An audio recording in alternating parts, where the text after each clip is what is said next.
الاخوان صباح الخير عليكم. دايرين بخير؟ لاباس عليكم؟ كنتمنى تكونوا كلشي على خير. كما كتعرفوا اليوم الاحد، اليوم عطله ديال اسبوع.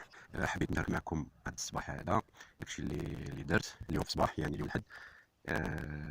بعد ما ان اليوم عطله قررت البارح انني ناخذ واحد شويه ديال الغرس، ديال الشيفرول، ديال البسباس، لان قد كاينه ولا ما كاين. كيف معايا صباح وين الجو زوين.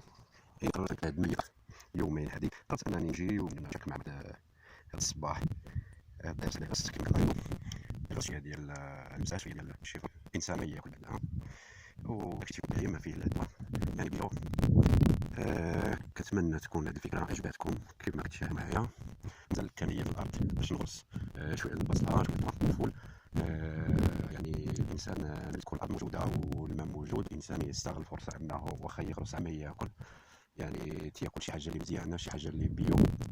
وكما كتشاهدوا معايا كان الطبيعه، الاشجار اللي كتشوفوا معايا هي زوينه زون. قد الوقت ديال الجنان كما كتشاهد معايا شي زوين، ها هو الخيار، الكال، الفلوق، يعني داكشي زوين. وكنتمنى تكون الفكره هذه عجبتكم.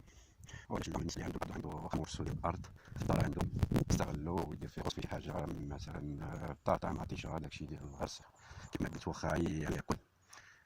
و تنتمنى تكون هذه الفكره عجباتكم اللي درت وشاركتها معكم، ونال الاعجاب ديالكم. ونهاركم مبروك، ان شاء الله نتلاقاو في فيديو اخرين ان شاء الله. هذه البدايه، مازال فيديوهات ان شاء الله جايين كيف ما كتشاهدوا معايا.